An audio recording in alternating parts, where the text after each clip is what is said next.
Hello, this is the Open Line Garden Show podcast for this week.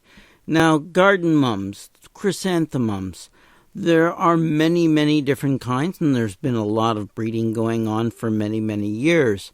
The problem is this, that the old garden mums that we grew up with, that used to survive the winter very, very well, required good, moist, rich, well-drained soil and a heavy mulch of leaves in order to survive.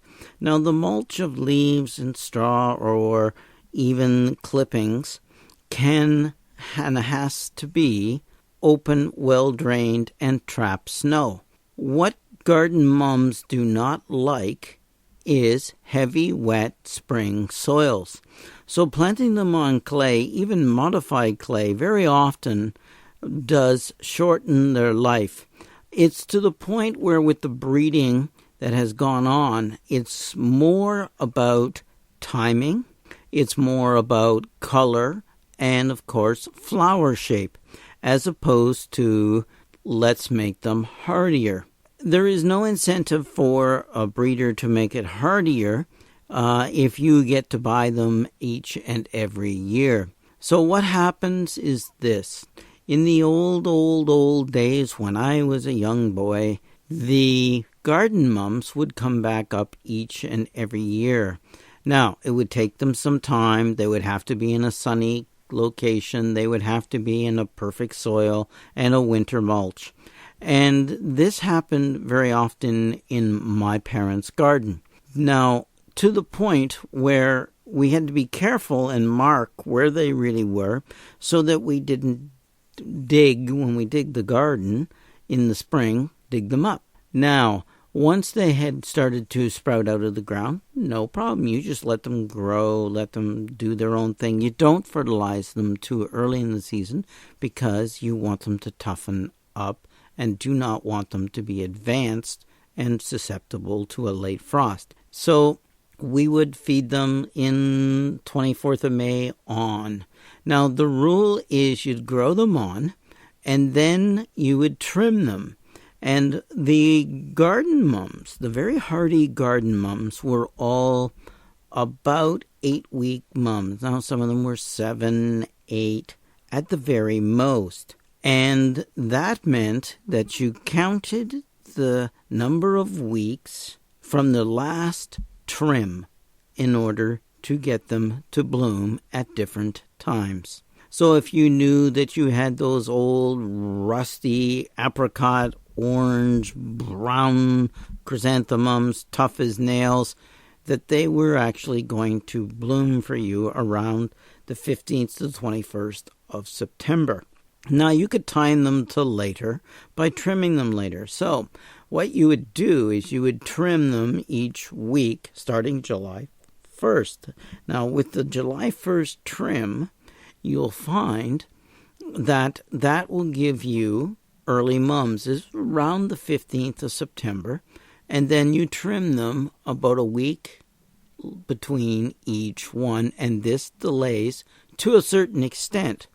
Now, you always give them a very hard trim because you can't trim them again, which means it's in order to get them into that nice, tight cushion shape, you really have to trim them hard.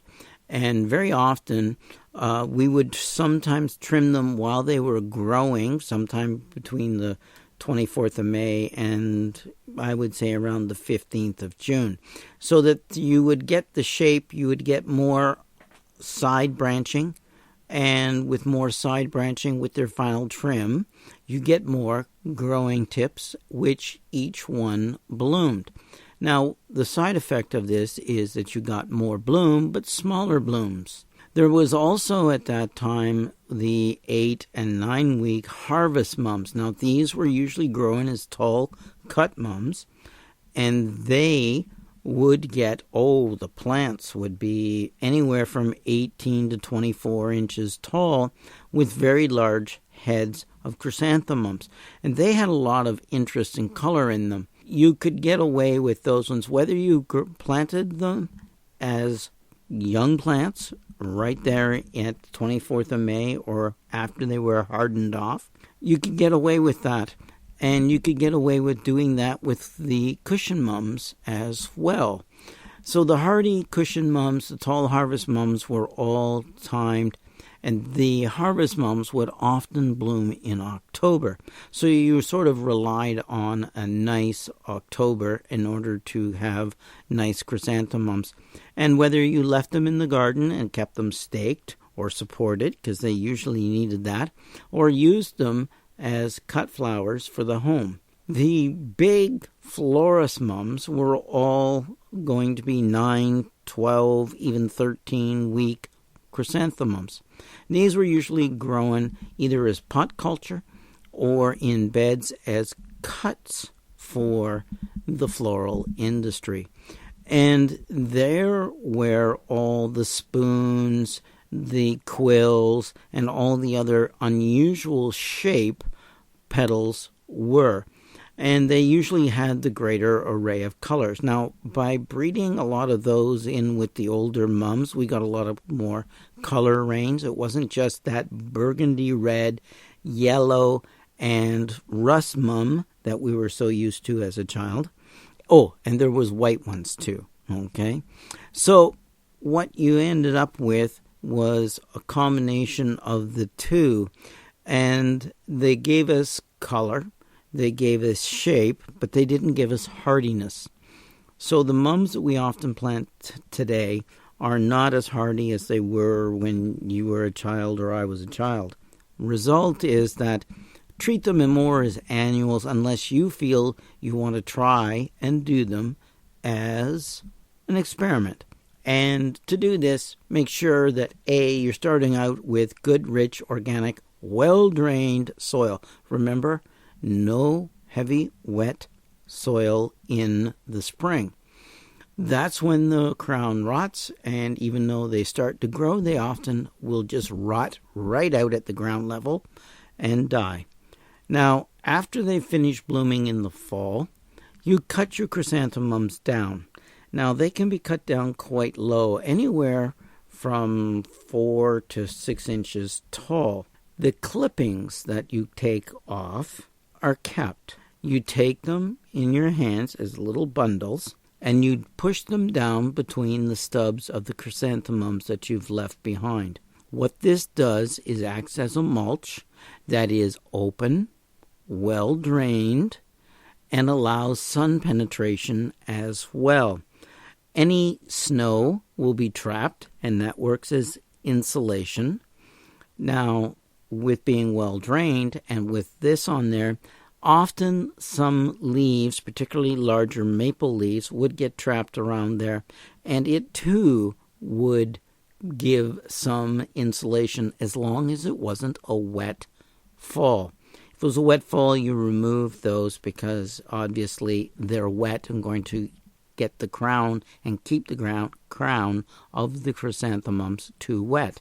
But in the perfect year, it was an excellent thing. But those leaves had to be removed quite early in the spring so that the snow, the sun would warm and, of course, help to dry the soil up. If you got a wet spring where you're getting rain on a regular basis, and it's always a cold rain in the spring, then very often the chrysanthemums, even with all the best care, will just basically die. So, in my opinion, buy all these nice new fancy mums, use them, sink them in pots, sink them right into the ground, right into containers, and keep them going. Give color around your porch for Thanksgiving, Halloween, all the way into possibly even early November in a perfect year. But once they've finished and they're starting to look sad, it's time to either replace or just dispose of. If you're going to dispose of them, a lot of these are actually good enough to be chopped up or broken up and put into the compost for next year's garden. Excellent. The other thing that you can do is the areas that are going to have annuals in them is where you sink the chrysanthemums. So that means your daffodils and fall bulbs are all going to be in behind or in front of, depending on the height of the bulb and the blooming time, in front of this area. Now, if that means there is daffodils coming up behind, crocuses and other small shenandoxa, snowdrops in front, and then the annuals go in where the pot of chrysanthemums was. Okay? I really like to sink the pots because I can control the moisture in there. I have greater control of fertilizer and everything else, and I can just whip them out, keep the pots if they're plastic and reuse, or etc. Now, once you've gotten rid of them and you want to do something for Christmas, particularly in containers, usually it means that there's a hole where you've pulled the pot out. This pot can have some nice soil put back in again, which is very important for next year's annuals, but at the same time, you can start putting in your pine boughs, hemlock boughs, some of your golden cedars, red dogwood, some balls and Christmas balls, etc., and basically give you a Christmas festive season right through the winter in the same containers, possibly even in the same spot as your chrysanthemums were. That's how I would treat the fall.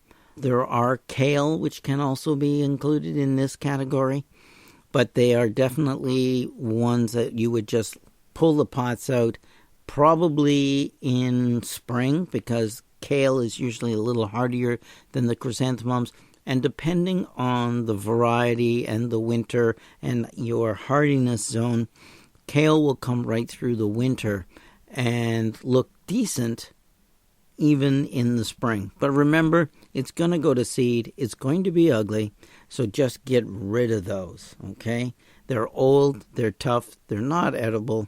And that's time to go and replant spring flowers, pansies, etc. Anything that's, sink a pot of force bulbs in there, particularly in the containers on your porch, and then go and let them do their thing out there way in advance of course, the rest of the garden.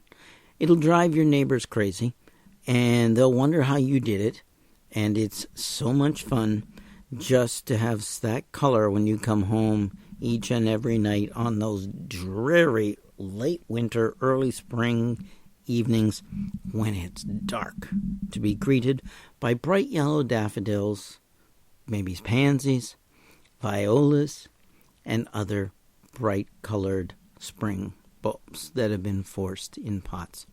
So try these things.